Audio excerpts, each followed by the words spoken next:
हाय दोस्तों, welcome back to my channel. आइए आज हम आपको बताते हैं शनिदेव और श्री हनुमान जी के संबंध के बारे में। एक बार रावण को उसके ज्योतिषी ने बताया कि उसकी कुंडली उसके साथ ठीक नहीं चल रही है। शनि ग्रह पूरी तरह से उत्पात मचा रहा है।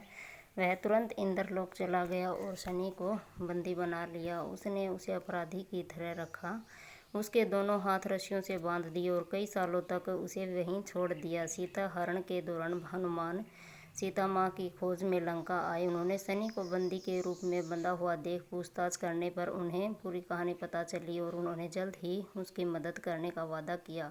बाद में जब उसने पूरी लंका को आग के हवाले कर दिया तो शनि के पास आया और रस्सियाँ खोलने लगा।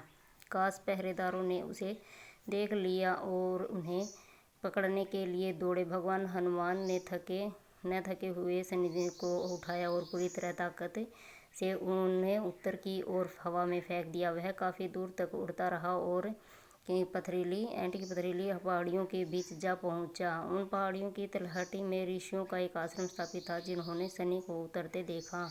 वे उसे बचाने के लिए दौड़े और उसे लगभग बेजान पाया। वे उसे अपने आश्रम में ले गए, उसे तेल से नहलाया और कई सालों तक नियमित रूप से उसकी मालिश की। उसी स्थान पर एक मंदिर का निर्माण किया जा रहा है जहाँ दुनिया भर के लोग शनि से आशीर्वाद लेने आते हैं, जिनके जीवन को भगवान हनुमान ने बचाया था और यही कारण है कि उन्हें हमेशा तेल में भिगोया जाता है।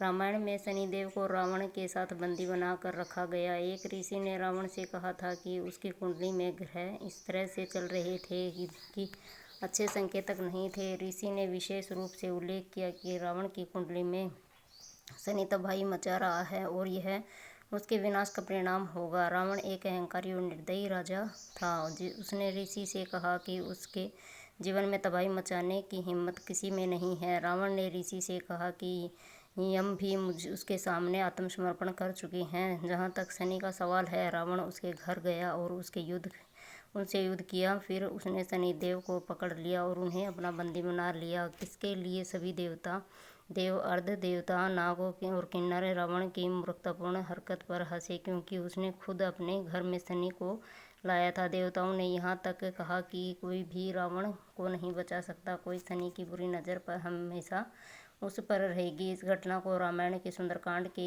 एक भाग के रूप में देखा जाता है। लंका में आग लगाने के बाद हनुमान जी अपने पिता पवन देव को प्रणाम करते हैं और भगवान राम के पास जाने की अनुमति मांगते हैं ताकि वे उन्हें माता सीता के बारे में बता सके। पवन देव हनुमान जी से कहते हैं कि जाने से पहले उन्हें लंका में एक और महत्वपूर्ण कार्य करना है। हनुमान जी पूछते हैं कि वह कार्य क्या है, जिस पर पवन देव उन्हें बताते हैं कि रावण ने शनिदेव को बहुत समय से पकड़ रखा है और उन्हें उसके शिकंजे से मुक्त कराना है। पवन देव हनुमान जी कहते हैं कि यह कार्य कोई और नहीं कर सकता। आदेश का पालन करते हुए हनुमान जी उस स्थान पर जाते हैं जहाँ शनिदेव बंदी हैं। वह शनिदेव को मुक्त करते हैं और हाथ जोड़कर प्रणाम करते हैं। शनिदेव कहते हैं कि वे हनुमान जी से प्रसन्न हैं और उनसे कहते हैं कि जो भी मांगो मांग लो।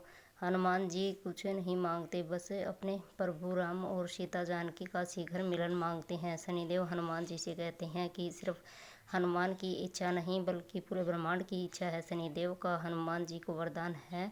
इतना सब होने के बाद शनिदेव हनुमान जी से कहते हैं कि चूँकि उन्होंने निर्दयी और अहंकारी रावण के पंजे से उनकी मदद की, इसलिए उन्हें हमेशा संकट मोचन कहा जाएगा। इसके अलावा शनिदेव हनुमान जी कहते हैं कि जो भी हनुमान का नाम जपेगा वह शनि के प्रकोप से सुरक्षित रहेगा। यही कारण है कि जिस किसी पर शनि की महादशा या साढ़े साती चल रही हो उसे भगवान हनुमान जी की पूजा करने के लिए कहा जाता है। जो कोई भी हनुमान जी के आगे झुकता है और उनकी शरण में जाता है वह कभी पराजित नहीं होता है और उसे शनि के प्रकोप से जल्दी मुक्ति मिलती है।